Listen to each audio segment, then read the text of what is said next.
Student, आज हम पढ़ेंगे क्षितिज भाग 2 से काव्यखंड का पाठ 8 कन्यादान, जिसके कवि हैं ऋतुराज। पहले थोड़ा सा ऋतुराज जी के बारे में जानते हैं। ऋतुराज का जन्म 1940 में भरतपुर में हुआ। राजस्थान विश्वविद्यालय से उन्होंने अंग्रेजी में एमए किया। 40 वर्षों तक अंग्रेजी साहित्य के अध्यापन के बाद जब वो रिटायर हुए, सेवा निवृत्ति लेकर वे जयपुर में रहने लगे। उन्होंने जो है बहुत सारे रचनाएं लिखी थी, बहुत सारे कविताएं लिखी थी, जिनमें से हैं सोमदत्त, परिमल, जिनमें से कुछ कविताएं जो हैं निम्नलिखित हैं। उनकी जो कविताएं थी, रचनाएं थी, वो है पुल का पानी, एक मरण धर्मा और अन्य आदि बहुत सारी थी। ऋतुराज जी की साहित्यिक विशेषताएं: ऋतुराज ने लोक जीवन से संबंधित समस्याओं को अपनी काव्य रचनाओं का मुख्य विषय बनाया। यानी कि उनकी जो काव्य रचनाएं थी उन्होंने आम समाज को लिया और उन्हीं के बारे में वो बताते थे। उन्होंने आम आदमी के जीवन से जुड़ी दुख दर्द को अपनी कविताओं में चित्रित किया। भाषा शैली: कवि की भाषा सरल और सहज थी, जो आम लोगों द्वारा बोली जाती थी। यानी कि आम लोगों द्वारा बोली जाने वाली खड़ी बोली का उन्होंने प्रयोग किया। और उन्होंने अपने काव्यों में करुण रस व श्रृंगार रस को विशेष महत्व दिया। आगे अब हम पाठ पढ़ेंगे। पाठ का नाम है कन्यादान। कन्यादान ऋतुराज की एक काव्य रचना है। कन्यादान एक रस्म होती है जो हमारे भारतीय समाज में निभाई जाती है।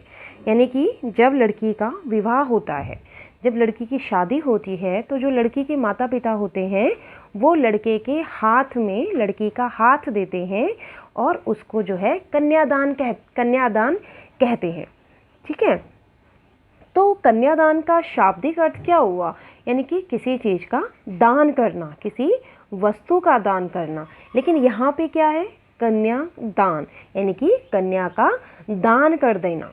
तो ये जो रीति रिवाज हैं, ये पुराने समय से हमारे समाज में चले आ रहे हैं और हम इनको आज भी वैसे ही निभाते रहते हैं। यानी कि उन परंपराओं को जो पहले से चली आ रही हैं, उन परंपराओं को हम आज भी वैसे का वैसे ही निभाते हैं जैसे पहले के लोगों ने हमें कहा।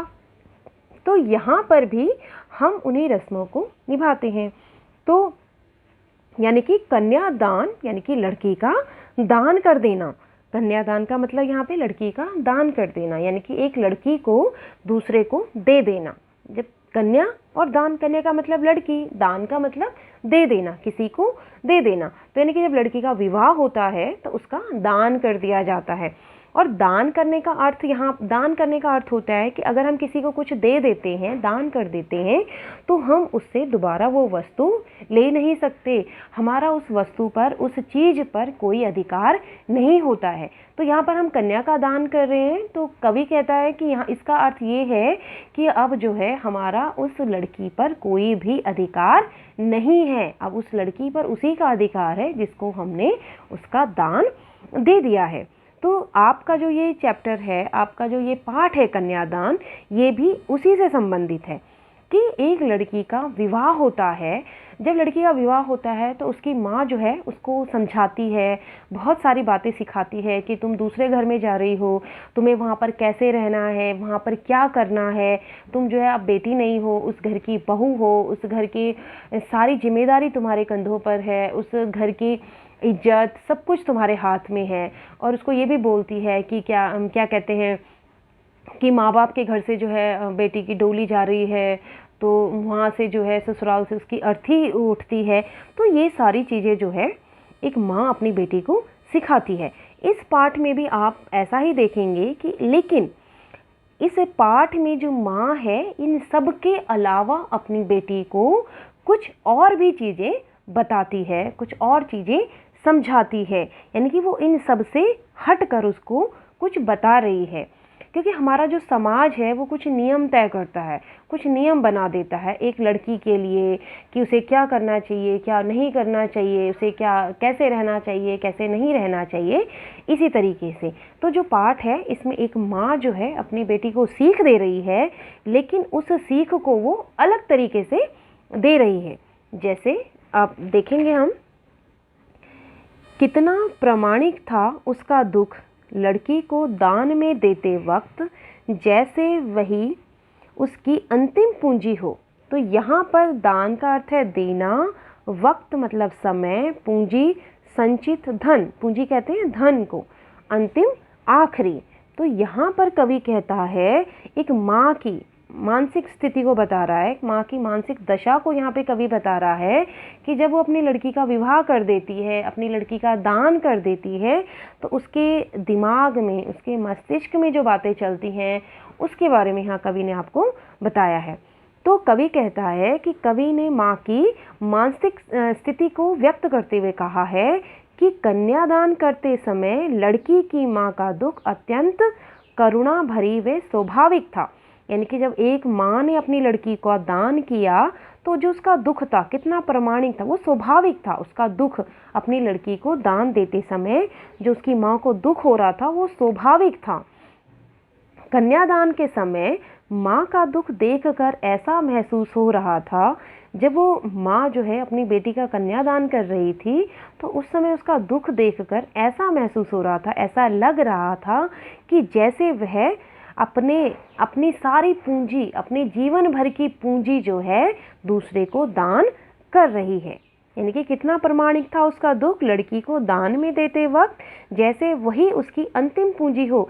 यानी कि एक माँ जब अपनी लड़की का दान करती है, दान कर रही थी, तो उस समय उसे ऐसा महसूस हुआ, उसका दुख जो है स्वाभाविक था, वो होना ही था, क्योंकि जीवन भर जिस लड़की को उसने पाला पोसा और आज वो दूसरों को सौंपने जा रही है, तो उसका दुख स्वाभाविक था। और उस दुख को व्यक्त करते समय, उसको लड़की का दान करते समय उसे ऐसा महसूस हो रहा था कि जैसे उसने अपने जीवन भर की पूरी पूंजी इकट्ठा किया हुआ धन दूसरे को दान में दे दिया। आगे है, लड़की अभी सयानी नहीं थी, अभी इतनी भोली सरल थी कि उसे सुख का आभास तो होता था लेकिन दुख बाँचना नहीं आता था। पाठिका थी वह धुंधले प्रकाश की, कुछ तुकों और कुछ लयबद्ध पंक्तियों की। तो आगे कवि कहता है, सयानी मतलब समझदार, आभास एहसास, भोली सीधी साधी, बाँचना पढ़ना, पाठिका पढ़ने वाली, धुंधले कम रोशनी।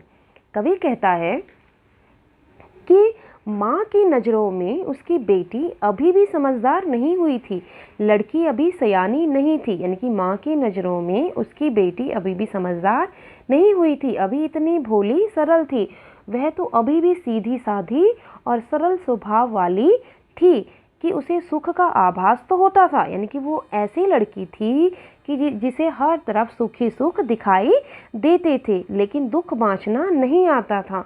लेकिन उसे अभी तक किसी भी दुख का, दर्द का एहसास नहीं था।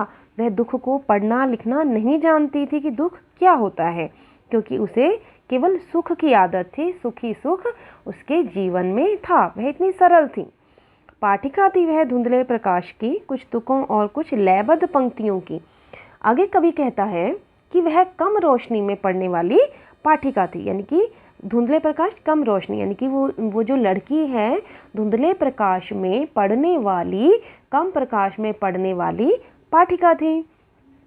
बेटी को पारिवारिक एवं सामाजिक जीवन के बारे में कोई जानकारी नहीं थी। यानी कि उस लड़की को परिवार, समाज के बारे में, समाज में कैसे रहना है, परिवार में कैसे रहना है, उसे इसकी ज़्यादा जानकारी नहीं थी। वो तो बहुत कम, थोड़ा बहुत जो है रीति रिवाजों और परंपराओं को जानती थी। यानी कि बहुत कम जानती थी वो, थोड़ा बहुत कि रीति रिवाज क्या होते हैं, परंपराएं क्या होती हैं। अगला है, माँ ने कहा पानी में झांक कर अपने चेहरे पर मत रीझना, आग रोटियां सेकने के लिए है, जलने के लिए नहीं। वस्त्र और आभूषण शाब्दिक भ्रमों की तरह बंधन है स्त्री जीवन के। यहाँ पर झांकना मतलब देखना, रिझना खुश होना, वस्त्र कपड़े, आभूषण गहने, सेकना पकाना। कवि कहता है कि माँ कहती है अपनी बेटी से, माँ ने कहा पानी में झांक कर अपने चेहरे पर मत रीझना। कवि कहता है कि माँ अपनी बेटी को समझाते हुए कहती है कि हे बेटी, तुम अपने शरीर और चेहरे की सुंदरता और कोमलता को देखकर खुश मत होना। कवि कहता है कि माँ अपनी बेटी को समझाते हुए कहती है कि बेटी, तुम अपने शरीर की कोमलता और अपने चेहरे की सुंदरता को देखकर उस पर खुश मत हो जाना। तुम अपनी सुंदरता व कोमलता के बारे में सोच सोचकर कमज़ोर मत हो जाना। यानी कि कवि कहता है कि जो तुम सुंदर दिखाई दोगी, माँ कहती है कि जो तुम सुंदर दिखाई दोगी बेटी, उसके बारे में सोच सोचकर कि मैं सुंदर हूँ, मैं ऐसी दिखती हूँ, ये बातें सोच सोचकर तुम अपने मन से कमज़ोर मत बन जाना। आग रोटियां सेकने के लिए है, जलने के लिए नहीं। आगे यहाँ पर माँ ये कहना चाहती है, बच्चों आप देखते होंगे कि जो आजकल का समाज है, कुछ लोग क्या करते हैं, दहेज के नाम पे लड़कियों को जला देते हैं, लड़कियों को मारते पीटते हैं, उन्हें उनके साथ में गलत व्यवहार करते हैं। तो लेकिन कुछ लड़कियां क्या होती हैं, कुछ तो लोग मार देते हैं, लेकिन कुछ लड़कियां जो है इस सब से तंग आकर खुद ही जल जाती हैं। जब लोग बहुत परेशान करते हैं उन्हें, ससुराल वाले उनके बहुत परेशान करते हैं, कुछ लोग होते हैं ना, गंदे लोग होते हैं, तो वो क्या करते हैं, दूसरे को दुखी करते हैं। वो समझते ही नहीं कि ये भी बेटी है, ये लड़की है, इंसान है, इसके साथ में ऐसा नहीं करना चाहिए। तो वही यहाँ पे बोला गया है कि जो कुछ लड़कियाँ होती हैं, जब वो परेशान हो जाती हैं, बहुत दुखी हो जाती हैं, तो खुद को जला लेती हैं। तो यहाँ पे जो माँ है वो अपनी बेटी को यही समझा रही है, आग रोटियाँ सेकने के लिए हैं, जलने के लिए नहीं। माँ कहती है कि बेटी, जो आग होती है ना, वो रोटी बनाने के लिए है, उसमें तुम जलना मत, वो किसी को जलाने के लिए नहीं होती है। आग केवल रोटी बनाने के लिए होती है। उस आग का इस्तेमाल उस आग को तुम यूज़ केवल रोटी बनाने के लिए करना, ना कि अपने आप को जलाने के लिए। वस्त्र और आभूषण शाब्दिक भ्रमों की तरह बंधन है स्त्री जीवन के।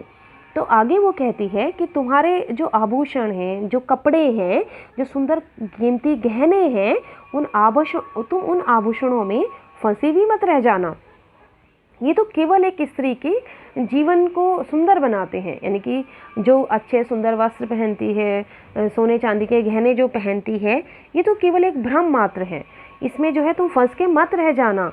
यानी कि स्त्री सामाजिक रीति रिवाजों व परंपराओं के अनुसार रिश्तों को निभाने के लिए मजबूर हो जाती हैं। वो कहती है कि जो लड़कियां होती हैं वो अपने रिश्तों को निभाने के लिए मजबूर हो जाती हैं, समाज के डर से, समाज के कारण, इन सब को। लेकिन तुम जो है रीति रिवाजों को निभाना, लेकिन इतना भी नहीं कि तुम उन आभूषणों को पहने हुए देखकर उसमें जो है फंसती चली जाओ। अर्थात कि जो तुम जो है किसी भी गलत चीज़ से डरना मत और कुछ भी गलत कार्य को नहीं करना। एक बार इस पैराग्राफ को फिर से देख लीजिए। कवि कहता है कि माँ अपनी बेटी को समझाती हुई कहती है कि बेटी, तुम अपने शरीर और चेहरे की सुंदरता व कोमलता को देखकर मन में खुश मत होना। तुम अपनी सुंदरता व कोमलता के बारे में सोच सोचकर कमज़ोर मत हो जाना, क्योंकि रोटियां आग में पकाई जाती हैं। जो आग है वो रोटियां पकाने के लिए है, ना कि आग से शरीर को जलाया जाता है। यानी कि आग जो है शरीर को जलाने के लिए नहीं है। सामाजिक परंपरा के अनुसार लोगों ने स्त्रियों के साथ जो बुरे व्यवहार किए हैं, उन पे जो अत्याचार किए हैं, तुम उनको जो है उस अन्याय को सहना मत, उस अन्याय के खिलाफ आवाज़ उठाना। और उस भ्रम जाल में जो तुमने जेवर गहने पहने हुए हैं, उस भ्रम जाल में तुम फंसती हुई चली मत जाना और कोई गलत कदम मत उठा लेना। लास्ट की 2 लाइन में माँ कहती है, माँ ने कहा लड़की होना पर लड़की जैसी दिखाई मत देना। यहाँ पर कवि कहता है कि माँ अपनी बेटी को समझाते हुए कहती है कि अपनी पुत्री को सीख देती है और कहती है कि तुम और लड़कियों की तरह कोमल, सुंदर संस्कारों को तो अपने जीवन में अपनाना। माँ अपनी बेटी से कहती है कि तुम बाकी लड़कियों की तरह अपने जीवन में संस्कारों को तो अपनाना, लेकिन उन लड़कियों की तरह कमज़ोर और दुर्बल मत बनना। यानी कि किन की तरह, जो लड़कियां समाज में रहकर उनका विरोध नहीं कर पाती हैं, उनके अत्याचारों का विरोध नहीं कर पाती हैं और जल जाती हैं, मर जाती हैं। माँ वही यहाँ पे अपनी बेटी को समझाते हुए कहती है कि तुम उन लड़कियों की तरह अपने आदर्शों को, अपने संस्कारों को तो अपनाना, लेकिन उनकी तरह दिल से, मन से कमज़ोर मत बनना और कमज़ोर बनकर कोई भी गलत कदम मत उठाना।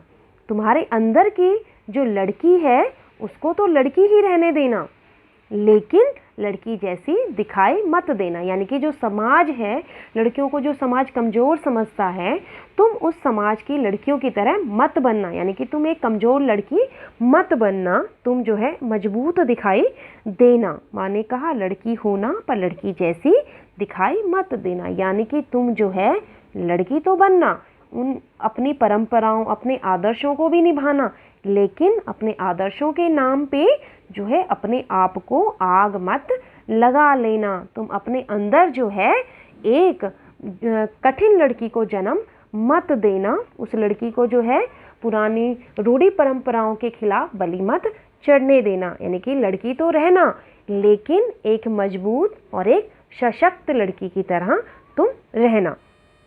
यहाँ पर आपने देखा कि एक माँ ने जो है अपनी बेटी को शिक्षा दी कि उसे समाज में कैसे रहना है, उसे ससुराल में कैसे रहना है। क्योंकि ये जो समाज है, कुछ लोग, अभी मैंने आपको बताया, कुछ लोग जो होते हैं बहुत गंदे होते हैं, और वो लड़की, क्योंकि हमारा जो समाज है वो पुरुष प्रधान समाज है, तो वो लड़कियों को जो है सोचता है, उनको दबाने की कोशिश की जाती है हर समय। लेकिन इस कहानी के माध्यम से लड़की की माँ ने जो है उसको शिक्षा दी है कि तुम लड़की बनना, सारे रीति रिवाजों को निभाना, अच्छे से निभाना, लेकिन तुम जो है और लड़कियों की तरह कमज़ोर मत बनना, और कमज़ोर बन के तुम अपने आप को आग मत लगा लेना। इसी के साथ आपका ये पाठ यहाँ पे ख़त्म होता है।